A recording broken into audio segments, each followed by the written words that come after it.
अस्सलाम वालेकुम स्टूडेंट्स, कैसे हैं आप लोग। उम्मीद है खैरियत से होंगे। कल हम लोगों ने 5वां चैप्टर ख़त्म कर दिया था फर्स्ट ईयर में बायोलॉजी का।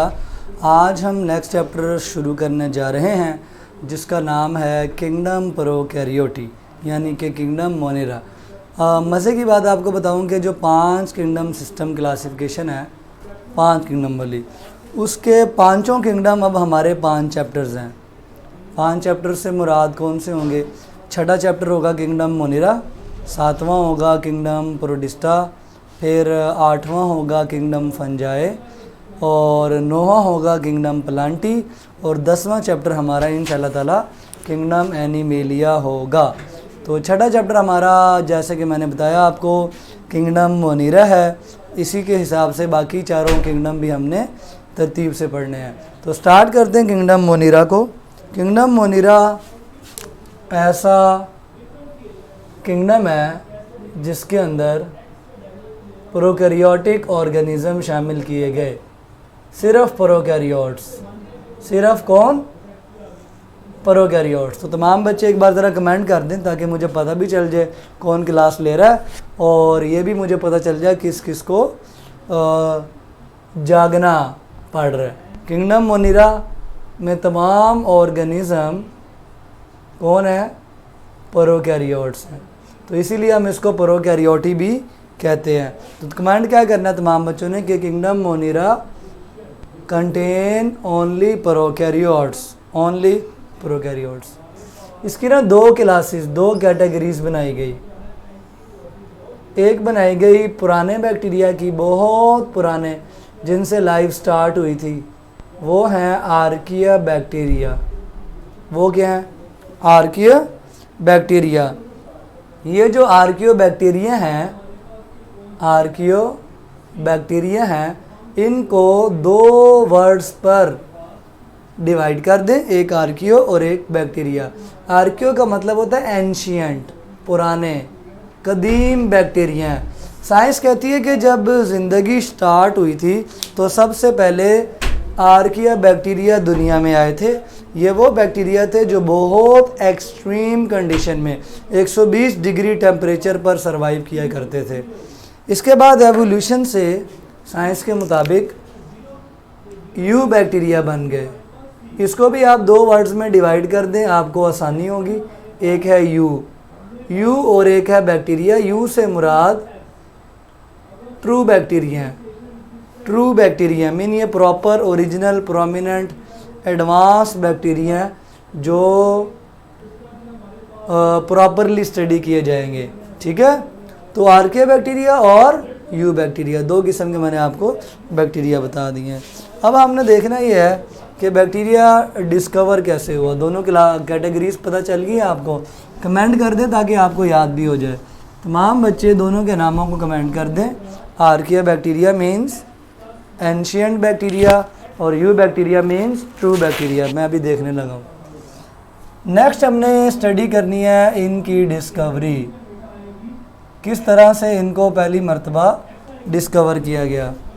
इसकी डिस्कवरी माइक्रोस्कोप की ईजाद के साथ जुड़ी हुई है, क्योंकि माइक्रोस्कोप की ईजाद से पहले तो किसी को मालूम भी नहीं था कि कोई ऐसी ज़िंदगी भी है जो बहुत छोटी है और आम आँख से नज़र नहीं आती।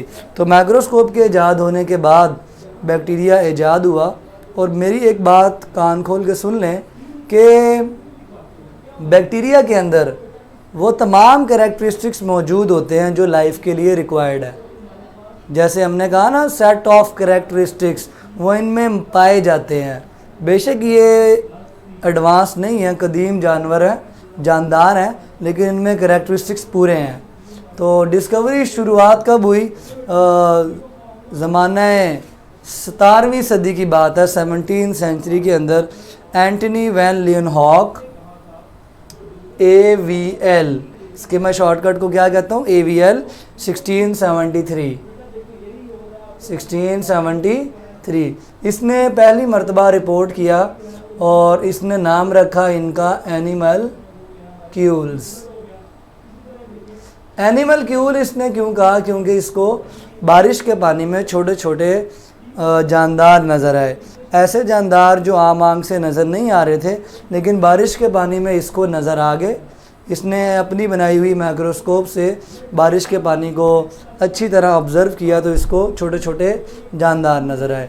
इसने जानदारों का नाम रखा एनिमलक्यूल, छोटे जानवर। क्यूल मीन बहुत छोटे जानवर। बाद में इसने इन्हीं माइक्रो ऑर्गेनिज़म्स को विनेगर में, उसके अलावा सलावा में, इन्फ्यूजन्स में भी देखा। मतलब कई चीज़ों के अंदर इनके प्रेजेंस को, मौजूद होने को कंफर्म भी किया। So he observed microbes in rain water, और रेन वाटर के बाद सलावा के अंदर, विनेगर के अंदर, इन्फ्यूजन्स के अंदर, कई चीज़ों के अंदर इसने बैक्टीरिया के यानी कि छोटे छोटे जानदारों के मौजूद होने को कंफर्म किया। अभी नाम क्या है? अभी नाम एनिमलक्यूल है, अभी नाम बैक्टीरिया नहीं रखा गया, लेकिन बाद में इनका नाम क्या रख दिया गया? बैक्टीरिया, क्योंकि इनमें वो जानदार भी थे जो बैक्टीरिया के अलावा हैं, तो उनका नाम फिर उनके हिसाब से रखा और इनका बैक्टीरिया रख दिया। जैसे अमेबा भी पानी में होता तो अमेबा बैक्टीरिया नहीं है, तो अमेबा का नाम भी रखा। मतलब हर चीज़ का नाम बाद में रखा गया। इसके बाद और साइंटिस्ट भी आए। पास्चर आया। पास्चर बहुत मशहूर साइंसदान है, स्पेशली माइक्रोबायोलॉजी के अंदर।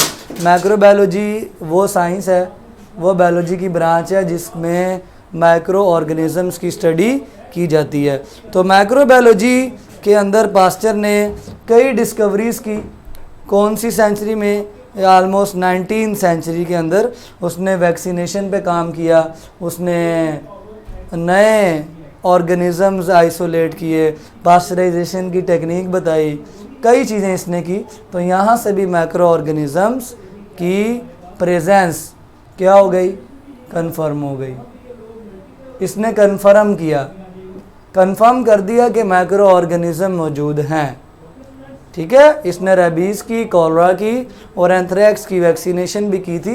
तो उसके बाद इसने प्रॉपरली ये डिक्लेयर किया कि माइक्रो ऑर्गेनिज़म मौजूद हैं जिनका साइज़ आम आंख से बहुत छोटा है। उसके बाद आता है रॉबर्ट कॉच। तीसरा रॉबर्ट है, ये तीसरा रॉबर्ट है। पहला रॉबर्ट हुक था जिसने सेल दरियाफ्त किया। दूसरा रॉबर्ट ब्राउन था जिसने न्यूक्लियस दरियाफ्त किया। ये माइक्रोबायोलॉजी में रिसर्च करने के लिए आया। इसने पेश की germ theory of disease. Germ theory of disease. इसने रिसर्च की एक बीमारी पे जिसका नाम था एंथ्रेक्स। क्या नाम था? एंथ्रेक्स। ये बीमारी है जो शीप को होती है। शीप मीन जो भेड़ें नहीं होती, उनको ये वाली बीमारी होती है। तो एक शीप थी, मर गई थी एंथ्रेक्स की वजह से। इसने शीप का ब्लड निकाला ब्लड टेस्ट करने के लिए। बाद में इसने उस ब्लड में से जो बैक्टीरिया है वो अलग भी कर लिया, उसका कल्चर भी लगा लिया, मीन उसको लैब में ग्रो करवा लिया। सारा कुछ करने के बाद, अपना रिसर्च वर्क कंप्लीट करने के बाद इसने 4 पास्टुलेट्स बताए जिनको हम कहते हैं कि ये postulates germ theory of disease के पास्टुलेट्स हैं। किसके हैं? जर्म थ्योरी ऑफ डिजीज़ के।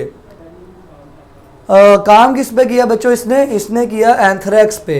किस पे? नाम याद कर लें, अब आप कमेंट करेंगे। एंथ्रेक्स। एंथ्रेक्स पे काम किया रॉबर्ट कॉच ने। Robert Koch worked on anthrax. Blood लिया इसने उस शीप से जो शीप एंथ्रेक्स की वजह से मर गई थी। इसका मतलब ये है कि हर बीमारी के पीछे यानी कि गिवन डिजीज़ हमेशा किससे होती है? एक स्पेसिफिक ऑर्गेनिज़म से होती है। ये इसका पहला पॉइंट था कि हर बीमारी के पीछे, इन्फेक्शन के पीछे ऑर्गेनिज़म का हाथ है। जो करवा रहा है ऑर्गेनिज़म करवा रहा है, बैक्टीरिया करवा रहा है। ये इसका पहला पॉइंट है। चूँकि इसने उस शीप के ब्लड से बैक्टीरिया अलग कर लिया था, तो यही इसका सेकंड पॉइंट था कि हम उस ऑर्गेनिज़म को उसमें से अलहदा आइसोलेट करके लैब में ग्रो करवा सकते हैं। तो सेकंड पॉइंट क्या है इसका? ऑर्गेनिज्म को आइसोलेट भी कर सकते हैं, अलग भी कर सकते हैं।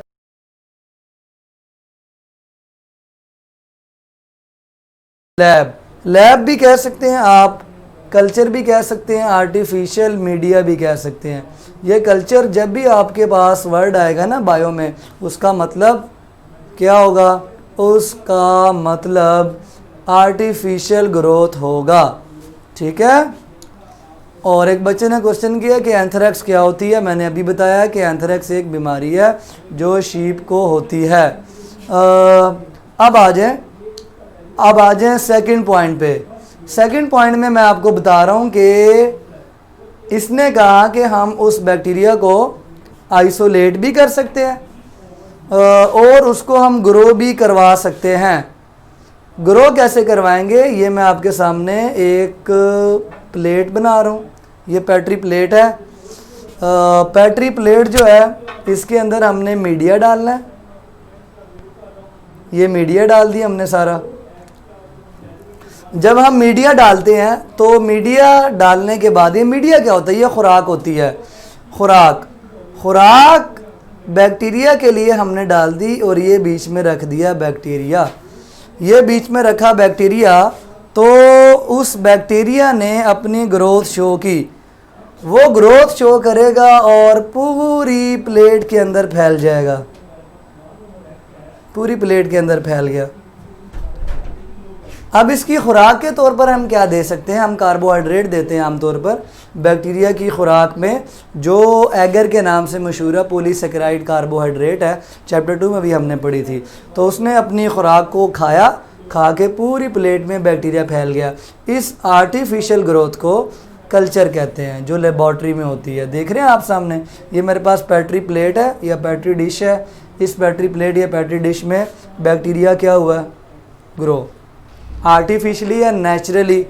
ये आर्टिफिशियली ग्रो हुआ है। तो हम आर्टिफिशियल ग्रोथ को कल्चर का नाम भी देते हैं। समझ आ गई? ये सेकंड पॉइंट था कि हम बैक्टीरिया का कल्चर भी लगा सकते हैं। और तीसरा पॉइंट उसने इससे भी ज़्यादा इम्पोर्टेंट बताया। तीसरा पॉइंट बताया कि जो आपका कल्चर है, ये कल्चर अगर किसी हेल्दी ऑर्गेनिज्म में या एनिमल में, किसी हेल्दी एनिमल में आप वापस एनाकुलेट करें, इंजेक्ट करें, तो उसको बीमारी हो जाएगी। यानी इस आर्टिफिशियल ग्रोथ के अंदर भी इतनी पावर है कि वो बीमारी पैदा कर सकती है। बीमारी पैदा कर सकती है। देखें, ये हेल्दी एनिमल शीप है, इसको कोई बीमारी नहीं है। इसका निकाला हुआ बैक्टीरिया जो कि मरी हुई शीप से निकाला था, इसके अंदर बीमारी पैदा कर सकता है। तो ये इसकी एबिलिटी है। ये इसकी क्या है?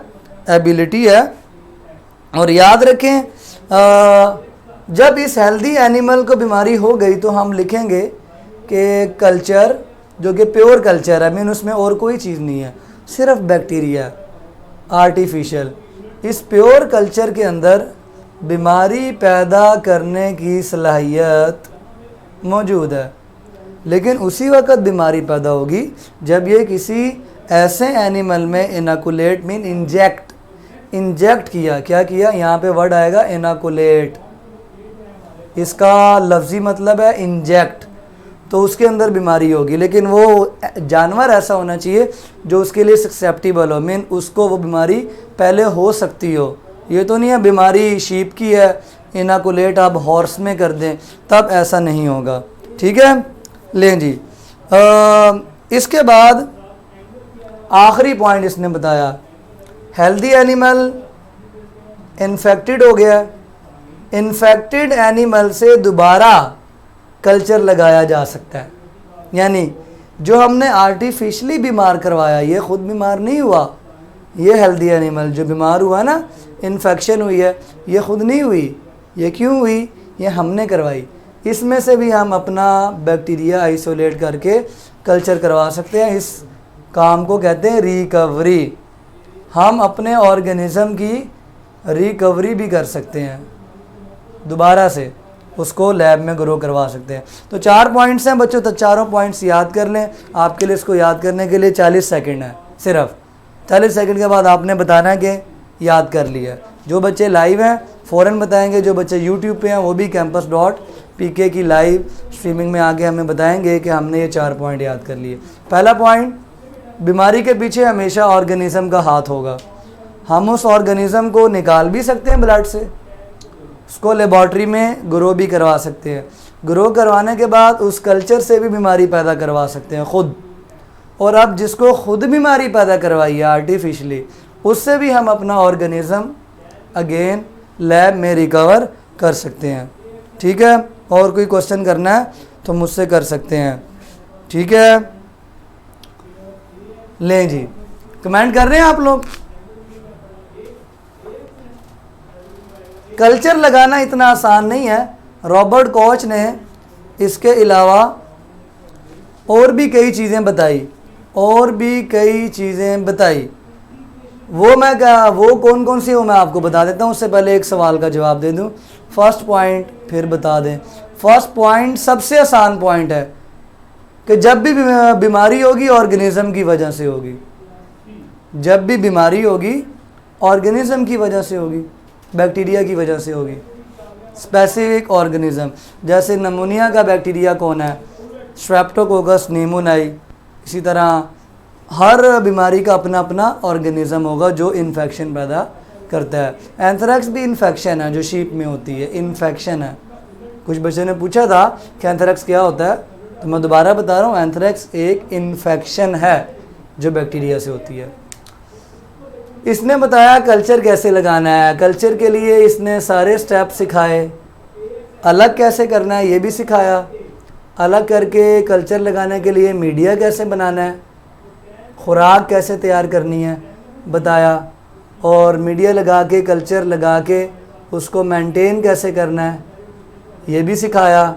और मेंटेन करके उसको माइक्रोस्कोप में एग्जामिन कैसे करना है, उसके लिए स्पेसिमन तैयार करना होगा, तो स्पेसिमन भी तैयार करना सिखाया। आजकल आपने देखा है माइक्रोस्कोप में ऑब्ज़र्व करने के लिए स्लाइडें होती हैं।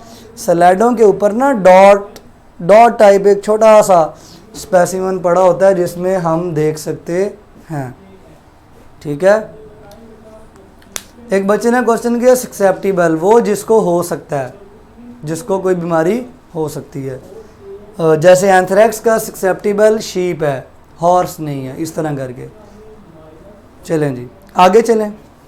उसके बाद है आपके पास क्वेश्चन छोटा सा कि बैक्टीरिया कहाँ पाए जाते हैं। हर जगह पाए जाते हैं, पानी में, मिट्टी में, सॉइल में, हवा में। उसके अलावा बॉडी के अंदर भी होते हैं जिनको हम नेचुरल फ्लोरा कहते हैं। हर जगह बैक्टीरिया होते हैं। अगर आप में से इसमें से कोई सवाल पूछने हो तो पूछ सकते हैं। ठीक है, एक बच्चे ने कहा कि रिकवरी ऑर्गेनिज़म का मतलब क्या है। बेटे रिकवरी का मतलब है जिस गोट को, शीप को हमने खुद इन्फेक्ट किया है, हम उससे दोबारा ऑर्गेनिज़म ले सकते हैं। उसका मतलब ये नहीं है कि शीप हेल्दी हो जाएगी, ना ना ना ना ना, गोट हेल्दी नहीं होगी, शीप हेल्दी नहीं होगी।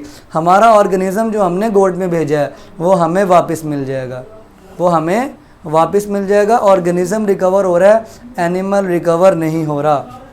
अकरस में मैंने बताया तमाम जगह, कोई जगह ऐसी नहीं है जहाँ बैक्टीरिया नहीं होते। इवन हमारी अपनी बॉडी में इस वक्त कई बैक्टीरिया हैं, ठीक है, लेकिन वो हमें नुकसान नहीं पहुँचा रहे। इसका मतलब ये भी आपको पता चला कि तमाम बैक्टीरिया बीमारी पैदा नहीं करते। जो करते हैं वो पैथोजेंस हैं, जो नहीं करते वो नेचुरल फ्लोरा हैं। वो क्या है? Natural flora. अगले पॉइंट पे आ जाएं। अगला पॉइंट है कि बैक्टीरिया का साइज़ कितना होता है। बैक्टीरिया चूँकि हर जगह हैं तो हर जगह इनका साइज़ और इनकी शेप एक जैसी नहीं होगी, उसमें फ़र्क होगा, उसमें फ़र्क होगा। चेक करते हैं कितना कितना साइज़ है इनका। साइज़ के अंदर अगर मैं आपको जनरल पॉइंट्स बताऊं तो 3 किस्म के साइज़ हैं बैक्टीरिया के। 3 की किस्म के, सिर्फ 3, छोटे, दरमियाने और बड़े। ठीक है, पहली बात तो यह साइज़ फिक्स नहीं है, हर बैक्टीरिया का अपना अपना साइज़ होता है, वेरिएबल साइज़ है। पहले बैक्टीरिया वो हैं जिनका साइज़ स्मॉल होता है, दूसरे बैक्टीरिया वो हैं जिनका साइज़ एवरेज होता है, और तीसरे बैक्टीरिया वो हैं जिनका साइज़ बड़ा होता है। स्मॉल वालों की एग्जांपल में लिखा होगा माइकोप्लाज्मा, माइकोप्लाज्मा। तो कमेंट कर दें ज़रा जल्दी से कि स्मॉल बैक्टीरिया इज़ माइकोप्लाज्मा। जो बच्चे रिपीट करवाना चाहते हैं वो ना लेक्चर को रिमाइंड कर लिया करें, थोड़ा सा पीछे से देख लिया करें। मैंने नेचुरल फ्लोरा के बारे में 3 मरतबा बताया कि वो बैक्टीरिया जो नेचुरली बॉडी में होते हैं, कुछ नहीं कहते, उन्हें नेचुरल फ्लोरा कहते हैं। इस तरह हम आगे नहीं जा पाएंगे, आप रिवर्स कर लिया करें, उसको पीछे से रिपीट करके देख लिया करें। माइकोप्लाज्मा सबसे छोटा बैक्टीरिया है और इसका साइज़ 100 से 200 नैनोमीटर है। 100 से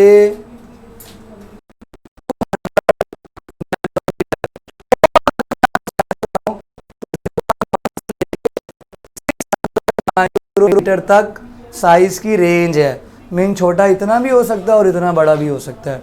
एक डायमेंशन मीन सिंगल लेंथ के अंदर, ये चौड़ाई नहीं है, लंबाई है। तो माइकोप्लाज्मा का साइज़ हो गया, एवरेज ई कोलाई का साइज़ है। तो कमेंट आ जाना चाहिए कि ई कोलाई एवरेज बैक्टीरिया, इसका साइज़ 2 डायमेंशनल दिया गया है। इसकी लेंथ भी बताई हुई है और विड्थ भी।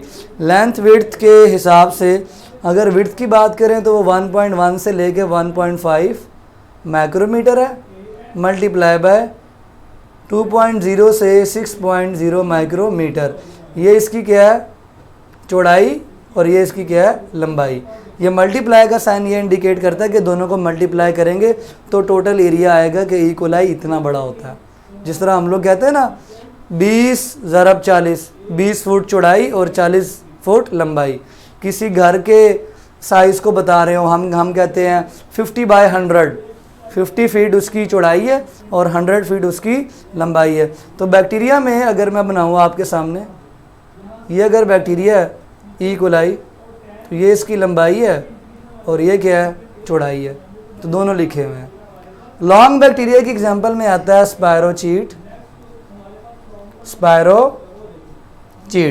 स्पायरोचीट की लेंथ 500 माइक्रोमीटर तक होती है, 500 माइक्रोमीटर, ठीक है, एक डायमेंशन में। 1-2 बैक्टीरिया ऐसे भी हैं जिनका डायमीटर भी लिखा हुआ, वो भी याद कर लें। स्ट्रेप्टोकोकस और स्टेफिलोकोकस का डायमीटर 0.75 से 1.25 माइक्रोमीटर होता है डायमीटर। वो लेंथ विड्थ नहीं है, वो डायमीटर बताया। तो तमाम बच्चों को ये वैल्यूज़ फिंगर टिप्स पे आनी चाहिए, ठीक है। जिन्होंने रिपीट करनी है वो थोड़ा सा रिवर्स करके दोबारा देख लें। साइज़ हो गया। साइज़ के बाद ओवरऑल जो साइज़ था ना, रेंज है, वो 0.1 से लेके 600 तक है। तो ये भी मैंने 500 वाली एग्जांपल दी है, इससे बड़ा भी हो सकता है। साइज़ के बाद बैक्टीरिया की आती है शेप्स। शक्ल कैसी होती है बैक्टीरिया की, शक्ल भी तो देखनी है ना, पता कैसे चलेगा भाई ये बैक्टीरिया है, शक्ल देखेंगे। तो शेप्स भी इनकी फिक्स नहीं है, शेप्स भी क्या है, वेरिएबल हैं। वेरिएबल में जो मेजर शेप्स हैं, सबसे मेजर शेप्स हैं, मशहूर फे जो सबसे ज़्यादा पाई जाती हैं, वो 3 है। मेजर शेप्स 3 है। पहली है गोल, जिसको हम कहते हैं स्फेरिकल, और इसका नाम होता है कोकाय। कोकाय कोकाय। दूसरी शेप होती है रॉड, लंबूतरी, और इसका नाम होता है बेसिलाई। और तीसरी शेप होती है स्पाइरल। स्पाइरल इसको हेलिकल भी कह सकते हैं। ये आपके सामने गोल है, ये रॉड शेप है, और ये क्या है, स्पाइरल है, स्प्रिंग की तरह। तो ये 3 मेजर शेप्स हैं। 3 क्या है, मेजर शेप्स हैं। कुछ ऐसे महान बैक्टीरिया होते हैं, बहुत ही महान बैक्टीरिया, वो क्या करते हैं, वो एक से ज़्यादा शेप्स के अंदर पाए जाते हैं। उन्हें हम कहते हैं प्लियोमॉर्फिक। प्लियो मीन ज़्यादा और मॉर्फिक मीन शक्लें। वैरायटी ऑफ यानी एक से ज़्यादा शक्लों की वैरायटी होती है। कभी इस शक्ल में है, कभी उस शक्ल में है, कभी इस शक्ल में है। तो इस तरह के बैक्टीरिया को हम नाम देते हैं प्लियोमॉर्फिक। प्लियो मीन ज़्यादा, मॉर्फ मीन शक्ल। तो जो महान बैक्टीरिया हैं जिनकी शक्लें फिक्स नहीं है, चेंज हो जाती हैं, कभी किसी शेप में कभी किसी शेप में, उनको हम कहते हैं प्लियोमॉर्फिक। जैसे रंग नहीं बदलता कोई इंसान गिरगिट की तरह, ये भी बदलते रहते हैं अपनी शक्लें। ठीक हो गया। और कौन कौन सी शेप्स हैं जिसमें बैक्टीरिया पाया जाता है? अदर शेप्स, ये येलो बॉक्स में लिखा होगा, येलो बॉक्स में पेज नंबर 85 के ऊपर पहली इसकी शेप है ट्राइकोम। ट्राइकोम कहते हैं चेन की तरह, ये चेन की तरह शेप है, ये ट्राइकोम है। नंबर 2, ये आम शेप्स नहीं है, ये बड़ी कम पाई जाती है। नंबर 2 होती है शीटेड। शीटेड वो है जिसके ऊपर कोई कवर हो। और तीसरी होती है स्टार्क्ड। स्टार्क कहते हैं डंडी को, डंडी की तरह उनकी शक्ल हो, डंडी की तरह शक्ल के बाद चौथी उनकी शक्ल है स्क्वायर। स्क्वायर कहते हैं चौरस, चौरस बैक्टीरिया भी हो सकता है। पांचवी है स्टार शेप, सितारे की तरह भी शक्ल हो सकती है बैक्टीरिया की। और इसके बाद छठी है स्पिंडल, ये मैं बना देता हूँ, ये कॉमन नहीं है, ये स्पिंडल है जिसके दोनों किनारे हैं नोकीले हों, उस शक्ल को हम कहते हैं स्पिंडल शक्ल। सातवीं इसकी शक्ल बड़ी प्यारी है, वो है लूप्ड। लूप्ड कहते हैं जिसके हिस्से हों, पार्टीशंस बनी हुई हों, पार्टीशंस हों, एक से ज़्यादा पार्टीशंस पे नज़र आ रहा हो। और आखिरी शक्ल है इसकी धागे नुमा, जिसको हम कहते हैं फिलामेंटस। फिलामेंटस ये धागे नुमा शक्ल है। तो ये 8 शक्लें मैंने आपको बताई हैं, ये वो हैं जो बड़ी कम एग्जिस्ट करती हैं। जो ये 3 शेप्स हैं ये ज़्यादा पाई जाती हैं। अब हम इन्हीं 3 शेप्स की अरेंजमेंट देख लेते हैं कि वो किस लिहाज से हो सकती हैं। इन 8 को हम अपने दोबारा डिस्कस नहीं करना, जिसने दोबारा सुनना है वो रिवर्स कर सकता है। ठीक हो गया, ले जी आ जाएं। इन 3 शेप्स को जब हम अरेंजमेंट्स के अंदर लेके जाएंगे तो इनकी कई किस्मों की अरेंजमेंट हो जाती है। मसलन पहली है कोकाए। कोकाए में सिंगल कोकस भी पाई जाती है, सिंगल कोकस, सिंगल कोकस। 2 कोकाए इकट्ठे एग्जिस्ट करते हैं तो हम कहते हैं डिप्लोकोकस। 4 कोकाए इकट्ठे आ जाएं तो हम कहते हैं टेट्राड, क्योंकि टेट्रा का मतलब 4 होता है। 4 और 4 8 आ जाएं, 4 और 4 8, यानी 4 उसके पीछे हैं। 4 कहाँ पे हैं? 4 सामने हैं और 4 पीछे हैं, तो इसको हम कहते हैं सार्कीना या सारसीना। चेन में हो काफ़ी ज़्यादा, चेन में सीरीज़ में, इसको हम कहते हैं स्ट्रेप्टोकोकस। और अगर अंगूर की तरह गुच्छा बना हुआ हो इस तरह, इसको हम कहते हैं स्टेफलोकोकस, स्टेफलोकोकस। ठीक है, तो ये सारे मैंने आपको अरेंजमेंट बता दिए। अरेंजमेंट आपने याद कर लेने हैं। अकेला हो तो कोकस है, 2 हो तो डायमीन 2 कोकस है, 4 हो तो टेट्रामीन 4, 8 हो तो सरकीना, चेन हो तो स्ट्रेप्टोकोकस, अंगूर की तरह ग्रेप लाइक क्लस्टर हो तो क्या कहेंगे? स्टेफेलोकोकस। इसी तरह बैसिलाई के भी हैं, लेकिन उसमें कम है, बैसिलाई में कम है। अकेला हो तो बैसिलस अकेला, 2 हो तो हम कहते हैं डिप्लोबैसिलस, डिप्लो 2 बैसिलस हैं। अच्छा, इसमें एक स्पेशल शेप भी है जो ना बैसिलस जैसी है ना कोकस जैसी है, मेन ना तो गोल है ना रॉड है, वो दरमियान में आ जाती है ऐसे। इसको हम कहते हैं कोको बैसिलस, कोको बैसिलस। और इसमें चेन भी एग्जिस्ट करती है, चेन होगी तो हम कहेंगे स्ट्रेप्टोबैसिलस। इसकी भी एग्जांपल्स याद कर लेनी है आपने।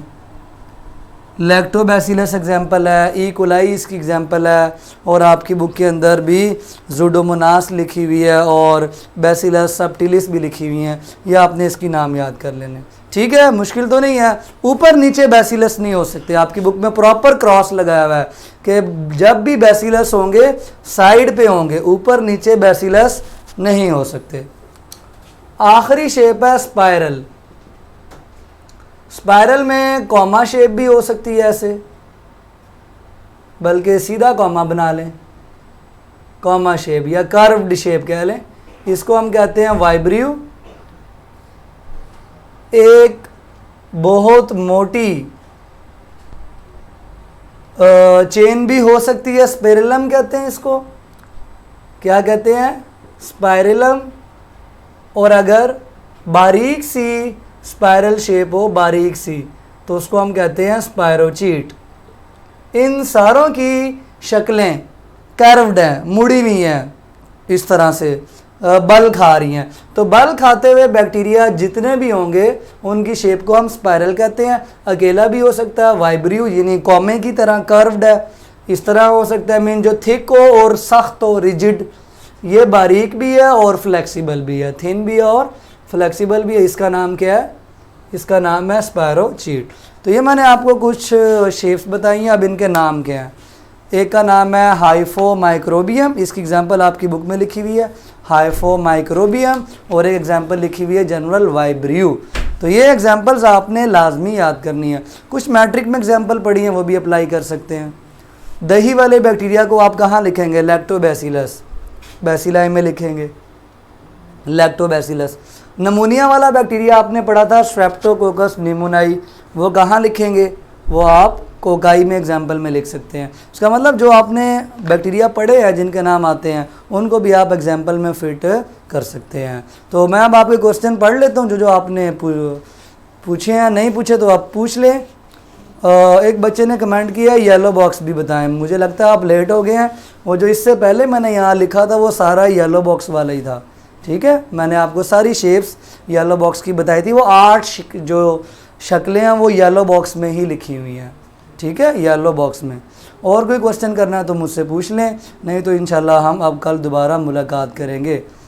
बच्चे ने कमेंट किया पेज नंबर 84 वाला येलो बॉक्स कौन सा है, देख लेते हैं बेटे 84 पे कौन सा है। हाँ 84 पे एक लिखा हुआ है येलो बॉक्स, मैंने 85 वाला बता दिया है कि एक बहुत बड़ा बैक्टीरिया, बहुत बड़ा बैक्टीरिया है जो कि फ़िश यानी मछली की इंटेस्टाइन से ईजाद हुआ है।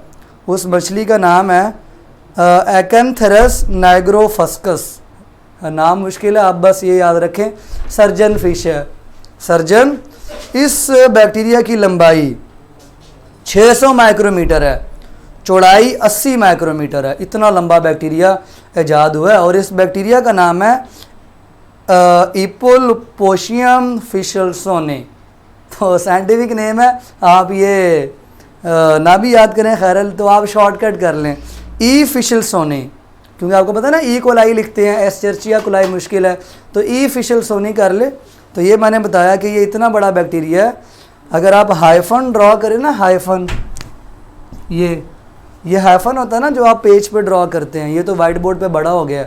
जो पेज वाला हाइफन है जो आप लिखते वक्त ड्रॉ करते हैं जब जुमला ख़त्म होता है उर्दू का, तो वो हाइफन 600 माइक्रोमीटर लंबा हो सकता है, यानी इतना बड़ा बैक्टीरिया, मीन वो आम आंख से नज़र आएगा।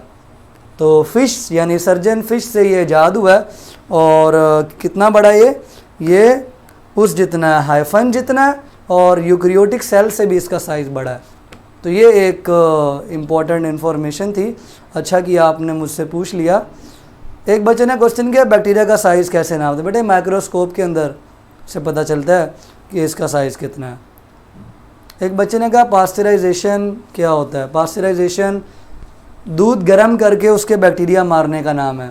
जो घर में दूध को उबाला देते हैं ना, वो पास्चराइजेशन है। एक्चुअली ये साइंटिस्ट का नाम था पास्चर, तो उसने टेम्परेचर बता दिया। पुराने वक्तों में तो टेम्परेचर नहीं था 70-80, वो तो बस गर्म करते हैं जब तक उबाला ना आए। तो उसने कहा भाई टेम्परेचर दें और बैक्टीरिया मारें, तो इसको हम पास्चराइजेशन कहते हैं। दूध या दूध के अलावा जितने दूध जैसे प्रोडक्ट्स हैं उनको हम पास्चराइज़ करते हैं ताकि वो महफूज पाक साफ़ हो जाए। तो आज का लेक्चर हमारा यहाँ एंड होता, कल हम इसी टॉपिक को एक्सटेंड करेंगे बैक्टीरिया वाले को। तो कल तक के लिए आप अपना ख्याल रखें और मुझे इजाज़त दें। अल्लाह हाफिज़।